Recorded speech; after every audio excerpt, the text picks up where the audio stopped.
ఒకరోజు కైలాస శిఖరం మీద పరమేశ్వరుడు సుఖాసీనుడై ఉండగా పార్వతి వెనక నుండి వచ్చి వినోదార్థం ఒక్క క్షణం తన చేతులతో వారి కళ్ళు మూసింది. వెంటనే సూర్యచంద్ర కళారహితమైన లోకం అంధకారబంధమైంది.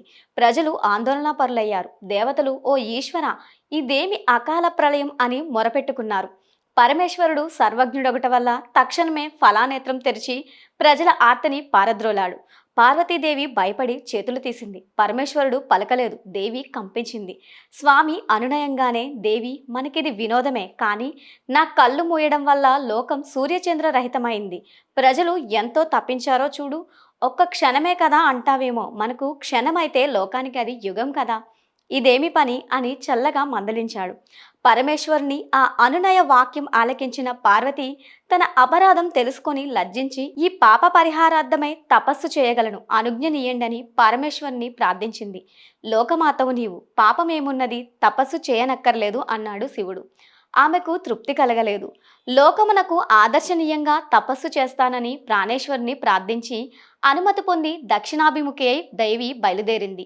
అప్పుడు కాశీరాజు రాజ్యంలో అనావృష్టి దోషం వల్ల అన్నం దొరకక ప్రజలు అల్లాడుతూ ఉన్నారు. ఆ మార్గంగా వస్తున్న దేవి అది చూచి కరుణించి సంకల్పం మాత్రం చేతే పెద్ద భవనం ఒకటి కల్పించి అన్నపూర్ణ అనే నామధేయంతో వేల కొలది ప్రజలకు అక్షయ పాత్రతో అన్నదానం చేస్తూ సత్రం పెట్టింది.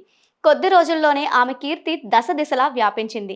రాజుగారి కొటారంలో ధాన్యం లేకపోవడం వల్ల వారు ఏదీ తోచక బెంగ పెట్టుకుని ఉంటే ఒక స్త్రీ అన్నపూర్ణ అనే పేరుతో అన్నదానం చేస్తుందని తెలిసింది.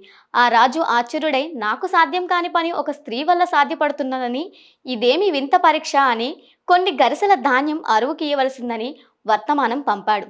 ధాన్యం ఇవ్వబడదు, వస్తే భోజనం పెడతామని బదులు వచ్చింది.